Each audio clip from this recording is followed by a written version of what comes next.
यो सार्वभौम संसदले नेपालको स्वाधीनता, स्वतन्त्रता, अखण्डता, स्वाभिमानको पक्षमा काम गर्छ कि राष्ट्रघाती प्रावधान भएको अमेरिकी मिलेनियम च्यालेन्ज कर्पोरेसन एमसीसीसँगको सम्झौतालाई स्वीकार गर्छ भनेर हेरिरहेका छन्। नेपाली जनताको भावना विपरीत, नेपालको स्वाधीनता विपरीत, नेपाली जनता सडकमा छन्। आज राष्ट्रिय स्वाधीनताको आवाज उठाइरहेका छन्। यसलाई यहाँ टेबल गरिने कुरा यो अत्यन्त आपत्तिजनक छ। को लागि संघीय कानुन खै? यो देश कानुनी शासनबाट चल्छ कि एउटा कुनै विदेशीको धाक धम्कीको अगाडि लम्पसार परेर नेपाली जनताको आवाजलाई कुल्चेर आफ्ना जनताको आवाज नसुन्ने, विदेशीहरूसँग डराउनु पर्ने, त्रसित हुनुपर्ने तर्क दिएर आज जसरी कुनै कतिपय देशहरूमा यस्तै संसदका निर्णयबाट देशका सिमानाहरू मेटिएका छन्। सार्वभौम नेपाली जनताको अपमान हो, यो संसदको अपमान हो, यसको विशेषाधिकारको अपमान हो। यस्तो यो टेबल ल्याउने काम बन्द गरियोस्। सम्झौता पत्रमै उल्लेखित छ, सम्बन्धित पक्ष र कुनै पनि देशको ऐनसम्म बाज्यो भनेदेखि त्यो एमसीसी को कानुन त्यो माथि हुनेछ भनेको त्यसको कानुन लागू हुनेछ भनेर त्यो सम्झौतामै स्पष्ट लेखिएको छ। तर देश पैसासँग साट्न सकिँदैन, सार्वभौमिकता पैसासँग साट्न सकिँदैन।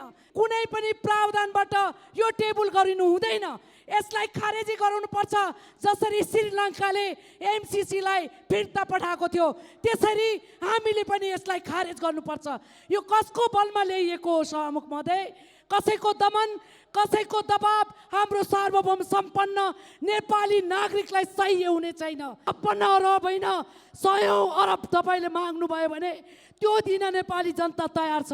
त्यसैले यो एमसीसी कुनै पनि हालतमा टेबल गरिनु हुँदैन। यसको विरोधमा आगो बोलेको छ, घरमा खाना नपकाएर आगो निभाएर आगो रोडमा बोलेको छ। यस्तो स्थितिमा राष्ट्रियताको सवाललाई विशेष गरिकन गम्भीरता खोइ, त्यो प्रति गम्भीरता खोइ सरकारको। सम्झौता यो अमेरिकी धम्की पछि आएको हो।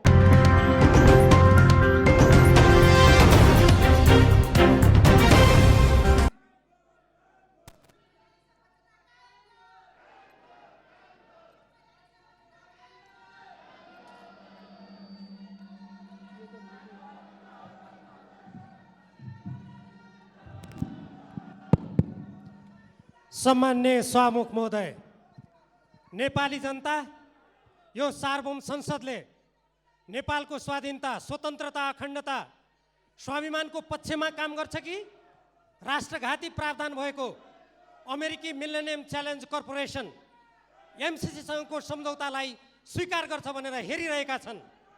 पृथ्वीनारायण शाहले यो देशको एकीकरण गरेदेखि कहिले कसैको पनि अधीनमा नगएको नेपाल आज हाम्रो संविधान मिचिने, हाम्रो कानुन मिचिने, हाम्रो भूभागमा विदेशी कम्पनीको नियन्त्रण हुने, हाम्रो स्वतन्त्र परराष्ट्र नीतिमा आघात पर्ने जस्तो सम्झौतालाई कसरी यो नेपाली जनताको स्वाधीन स्वतन्त्र नेपाली जनताको प्रतिनिधित्व गर्ने यो सार्वभौम संसदमा राजनीतिक दलको बीचमा सहमति नभई यो एउटा प्रमुख राजनीतिक दल विपक्षी पार्टीले विरोध गरिरहेको अवस्थामा यो टेबल कसरी भयो? यो एकदम गैर जिम्मेवार काम हो। म सरकारको ध्यान आकर्षित गराउन चाहन्छु। यति गम्भीर विषय, जुन विषय नेपालको स्वाधीनतासँग सम्बन्धित छ, नेपालको स्वाभिमानसँग सम्बन्धित छ, नेपालको आत्मनिर्णयको अधिकारसँग सम्बन्धित छ, यति गम्भीर विषयमा प्रमुख प्रतिपक्षी नेकपा एमाले विरोध गरिरहेको, संसद अवरोध गरिरहेको प्रमुख राजनीतिक दलहरू, सरकारमा रहेका राजनीतिक दलहरूको बीचमा सहमति नभइरहेको अवस्थामा यसरी नेपाली जनताको भावना विपरीत, नेपालको स्वाधीनता विपरीत, नेपाली जनता सडकमा छन्। आज राष्ट्रिय स्वाधीनताको आवाज उठाइरहेका छन्। यसलाई यहाँ टेबल गरिने कुरा यो अत्यन्त आपत्तिजनक छ।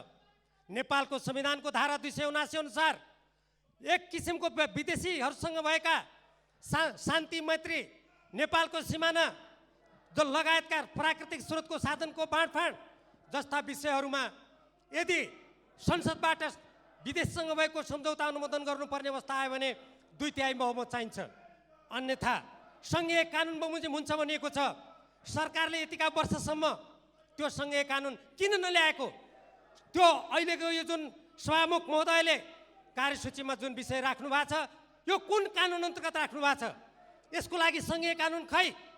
यो देश कानुनी शासनबाट चल्छ कि एउटा कुनै विदेशीको धाक धम्कीको अगाडि लम्पसार परेर नेपाली जनताको आवाजलाई कुल्चेर आफ्ना जनताको आवाज नसुन्ने, विदेशीहरूसँग डराउनु पर्ने, त्रसित हुनुपर्ने तर्क दिएर आज जसरी कुनै कतिपय देशहरूमा यस्तै संसदका निर्णयबाट देशका सिमानाहरू मेटिएका छन्, हामी ती इतिहासबाट समेत पाठ नसिकेर नेपाली जनताको आवाजलाई कुल्चेर जसरी आज यो विषयलाई टेबल गरिँदैछ, जस्तो वातावरणमा टेबल गरिँदैछ, यो एकदमै आपत्तिजनक छ। यो स्वतन्त्र स्वाधीन सार्वभौम नेपाली जनताको अपमान हो, यो संसदको अपमान हो, यसको विशेषाधिकारको अपमान हो। यस्तो यो टेबल ल्याउने काम बन्द गरियोस् भनेर म सम्पूर्ण देशभक्त नेपालीहरूको तर्फबाट जोरदार आवाज उठाउन चाहन्छु। धन्यवाद। को बैठकको कार्यसूची र सदन अवरुद्ध भइरहेको स्थिति र कार्यव्यवस्था परामर्श समितिमा हाम्रो दलबाट राखिएका केही अवधारणाहरू बारेमा म सम्मानीय सभामुखज्यू मार्फत सदनलाई ध्यान आकर्षण गराउन चाहन्छु। र आजको कार्यसूचीको तेस्रो नम्बरमा एमसीसी को प्रस्ताव पनि टेबल गर्ने भनेर चाहिँ उल्लेख भएको चाहिँ छ। यसले हाम्रो दलको ध्यान आकर्षण भएको चाहिँ छ र अहिलेको परिस्थितिमा सदन अवरुद्ध छ। प्रतिपक्षका माननीय सदस्यज्यूहरूले गत करिबन 6 महिना पूर्वदेखि निरन्तर रूपले चाहिँ सदन अवरुद्ध गरिरहेको अवस्था छ। हाम्रो परम्परा र मूल्य मान्यता के छ भन्दाखेरि सदन अवरुद्ध भएको अवस्थामा सदन सुचारू हुँदैन भन्ने प्रकारको अभ्यास छ, मान्यता छ। यो लोकतान्त्रिक विधि पनि हो, मान्यता पनि हो। त्यसकारणले सदन अवरुद्ध भइरहेको अवस्थामा कुनै पनि महत्त्वपूर्ण एजेन्डाहरू, कार्यसूचीहरू छलफल चल्न नसक्ने अवस्था भएको हुनाले प्रतिनिधि सभामा विगत कालदेखि झन्नै 42वटा विधेयकहरू पाइपलाइनमा छ, छलफल गर्न पाएको छैन। कुनै पनि विधेयकमा छलफल गर्न पाएको छैन।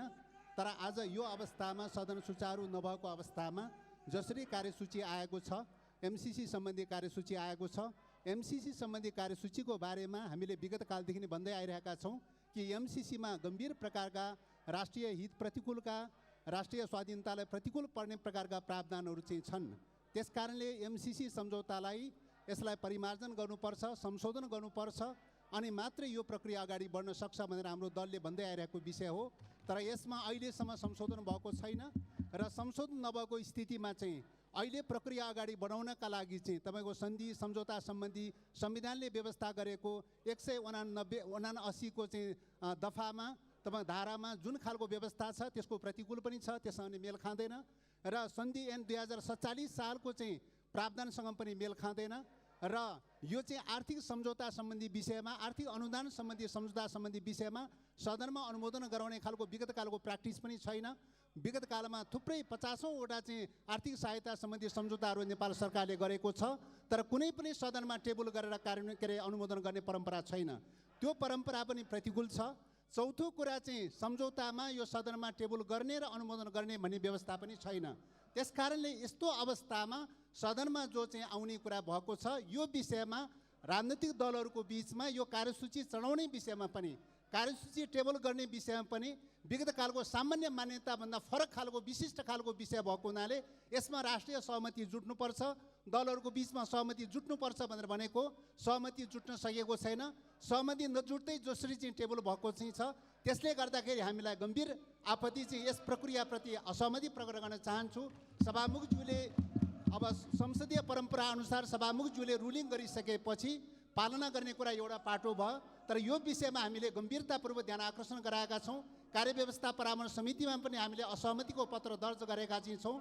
यो प्रक्रियाको बारेमा, यो कार्यसूचीको बारेमा असहमति पत्र दर्ज गरेका छौँ। यही कुरा सम्मानीय सभामुखज्यू मार्फत हाउसलाई पनि जानकारी गराउन चाहन्छौँ। र यस प्रकारको चाहिँ हल्ला अवरुद्ध भइरहेको अवस्थामा यो छलफल चलाउने प्रक्रिया कसरी अगाडि बढाउने यो चुनौतीको विषय छ। त्यसकारणले सदन अवरुद्ध खुलाउनका लागि चाहिँ सरकारको पनि ध्यान आकर्षण गराउन चाहन्छु। सदन खुलाएर चाहिँ एउटा सहज खालको प्रक्रिया, छलफलको प्रक्रिया वातावरण बनाउनका लागि पनि सरकारको ध्यान आकर्षण गराउन चाहन्छु। धन्यवाद। सम्मान्य सभामुख महोदय, आज राष्ट्रियताको सवाल जटिल बन्दै गइरहेको छ। एमसिसीको कुरा, मिलेनियम च्यालेन्ज कर्पोरेसन जसको ऐन नै त्यसका सम्झौताहरू पनि सहकक्षको बिचमा भएको सम्झौता होइन, त्यो एउटा सहकक्षको बिचमा भएको सम्झौता पनि होइन। यदि यो सहयोग नै हो भने त्यसलाई त्यही प्रकारले विगतमा अमेरिकाले पनि दिएको सहयोग छ, थुप्रै देशहरूले दिएको सहयोग छ, तर सदनबाट पास गर्न पर्ने बाध्यता थिएन। त्यो आज किन सदनबाट पास गर्न पर्ने बाध्यता भयो त सभामुख महोदय? यो अत्यन्त जटिल छ। स्वयं सम्झौता पत्रमै उल्लेखित छ, सम्बन्धित पक्ष र कुनै पनि देशको ऐनसम्म बाज्यो भनेदेखि त्यही एमसिसीको कानुन त्यो माथि हुनेछ भनेको, त्यसको कानुन लागू हुनेछ भनेर त्यो सम्झौतामै स्पष्ट लेखिएको छ। हाम्रो ऐनभन्दा, हाम्रो कानुन, हाम्रो संविधानभन्दा माथि एमसिसीको कानुन लागू हुनेछ। त्यसरी जाने कुरालाई सामान्य सहयोग, यो 55 अरबको कुरा ठुलो कुरा होइन। यस्ता थुप्रै भ्रष्टाचारलाई न्यूनीकरण गर्ने हो भनेदेखि, आज कर कतिपय संस्थाहरूले नदिएको करहरूलाई न्यूनीकरण गर्ने हो भने, लिने हो भनेदेखि त्यो चल्न सक्छ सभामुख महोदय। तर देश पैसासँग साट्न सकिँदैन, सार्वभौमिकता पैसासँग साट्न सकिँदैन। त्यसैले सभामुख महोदय, यो एमसिसी कुनै पनि प्रावधानबाट यो टेबल गरिनु हुँदैन, यसलाई खारेजी गराउनुपर्छ। जसरी श्रीलङ्काले एमसिसीलाई फिर्ता पठाएको थियो, त्यसरी हामीले पनि यसलाई खारेज गर्नुपर्छ। यो कसको बलमा ल्याइएको हो सभामुख महोदय? कसैको दमन, कसैको दबाब हाम्रो सार्वभौम सम्पन्न नेपाली नागरिकलाई सही हुने छैन। त्यसैले यसलाई खारेज गर्नुपर्छ सभामुख महोदय। आज श्रीलङ्काको जनताको दबाबबाट जनताले हाम्रो राष्ट्रभन्दा माथि हामीले कुनै पनि ऐनलाई मान्न सक्दैनौँ भनेर जसरी उनीहरूको दबाब, जनताले चाहेको चाहना अनुसार आफ्नो राष्ट्रलाई जोगाउने कसले हो? यो देशलाई जोगाउने नेपालीले होइन सभामुख महोदय। त्यसैले नेपालीको चाहना छ एमसिसी खारेज गरियोस्। सरकारलाई मद्दत चाहियो भने विकासको निम्ति नेपाली जनताले आधा पेट खाएर पैसा लगानी गर्न तयार छ सभामुख महोदय। 55 अरब होइन, 56 अरब होइन, 100 अरब तपाईँले माग्नुभयो भने त्यो दिन नेपाली जनता तयार छ। त्यसैले यो एमसिसी कुनै पनि हालतमा टेबल गरिनु हुँदैन, यसलाई खारेज गर्नुपर्छ सभामुख महोदय। हाम्रो राष्ट्रभन्दा ठुलो, देशभन्दा ठुलो केही पनि छैन। यो पैसा 55 अरब केही पनि होइन। त्यसैले सम्मानीय सभामुख महोदय, यस्तो जटिल परिस्थितिमा जब नेपाली जनताले हामीलाई चाहिँदैन, सरकारलाई चाहिएको सहयोग हामी गर्न सक्छौँ। हाम्रो भूमिको विकास गर्नको निम्ति हामीले आधा पेट खाएर पैसा उठाएर सरकारलाई बुझाउन सक्छौँ भनेर नेपाली जनता आज सडकमा उत्रेको छ। यसको विरोधमा आगो बोलेको छ, घरमा खाना नपकाएर आगो निभाएर आगो रोडमा बोलेको छ। यस्तो स्थितिमा राष्ट्रियताको सवाललाई विशेष गरिकन गम्भीरता खोइ, त्यो प्रति गम्भीरता खोइ सरकारको, त्यो गम्भीरता जान आज देखाउनु पर्छ सभामुख महोदय। त्यसैले सम्मानीय सभामुख महोदय, यो आवाज एउटा पार्टीको होइन, यो आवाज नेपाली जनताको, यो माग नेपाली जनताको। त्यसैले यो चिजलाई मध्यनजर गर्दै सम्मानीय सभामुख महोदय, यो एमसिसीलाई खारेज गर्नुहोस्, यसलाई फिर्ता पठाउनुहोस्। यही नै सम्मानित हुनेछ, यही नै राष्ट्रको हितमा हुनेछ। राष्ट्र रहे, देश रहे, नेपाली रहने हो, पार्टी हुने हो, त्यसपछि हो पार्टी चाहिने। देशै नरहे कुनै पार्टीको अस्तित्व रहँदैन।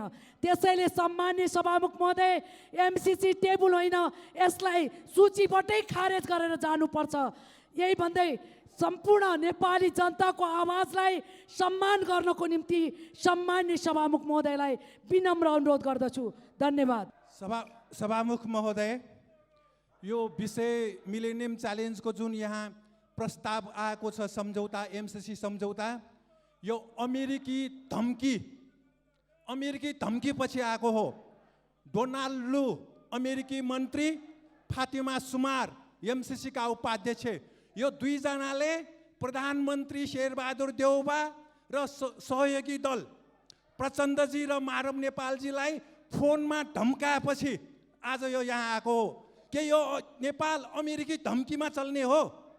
के भोलिदेखि यहाँ अमेरिकी झन्डा आउँदैछ, के अमेरिकी सेना आउँदैछ, के सम्झौता हेर्नु पर्दैन, के नेपाली कङ्ग्रेसले अब हामी नेपाली होइन भन्ने भयो?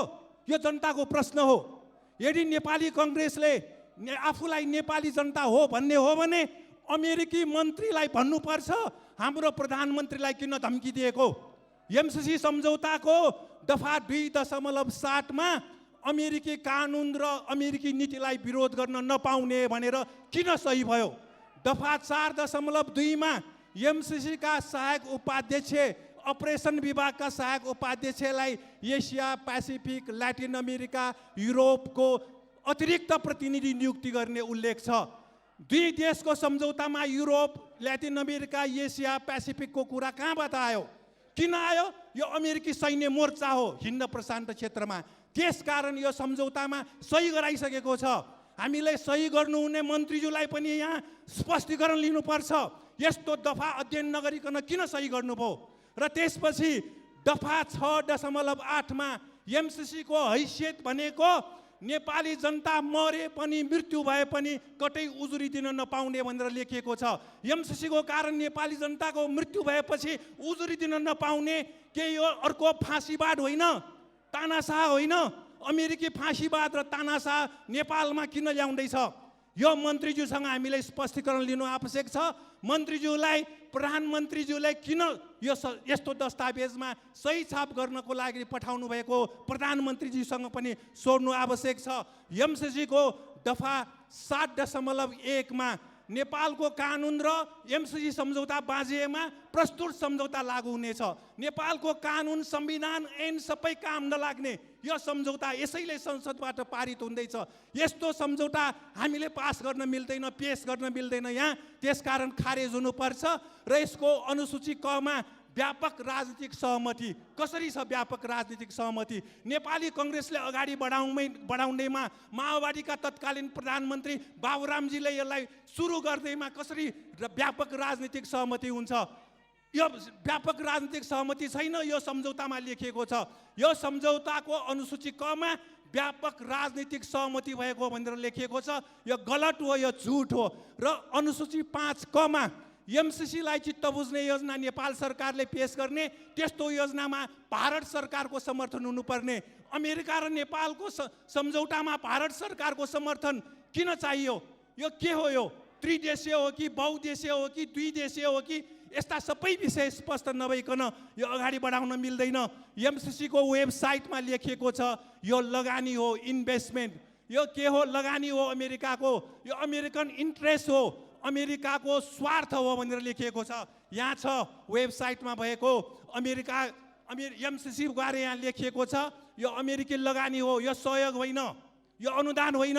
यहाँ लेखिएको छ these investments not only support stability and prosperity in partner countries but also enhance American interest.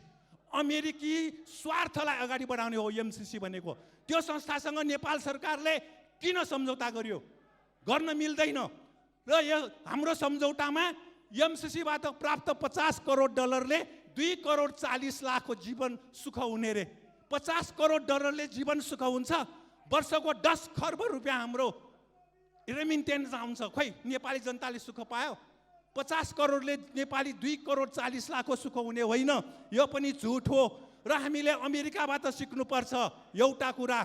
अमेरिकी स्वतन्त्रता आन्दोलनको बेला त्यहाँका अमेरिकीहरूले बेलायती साम्राज्यवादलाई समर्थन गर्यो। त्यस्ता अमेरिकीहरू 1 लाखलाई अमेरिकी जनताले अमेरिकाबाट निकालिदियो, बेलायत धपाइदियो। त्यसकारण एमसिसी सम्झौता गर्नेहरूले होस पुर्याउनु पर्छ। नेपाली जनताले अमेरिकाबाट सिकेका छन्, देशद्रोहीहरूलाई नेपालमा राख्दैनन्। यो पनि विचार गर्नु। यो अमेरिकी स्वतन्त्रता आन्दोलनको कुरा हो। अमेरिकी स्वतन्त्रता आन्दोलनपछि बेलायती साम्राज्यवाद समर्थक 1 लाख अमेरिकीहरूलाई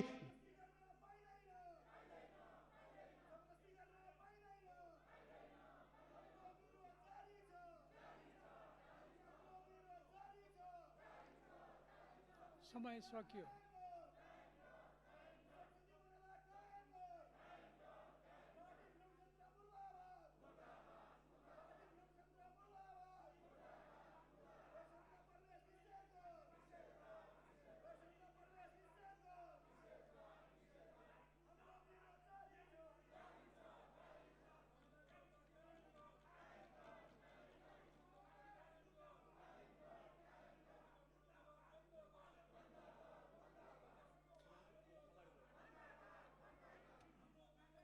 माननीय श्री दुर्गा पौडेल, समय 5 मिनट।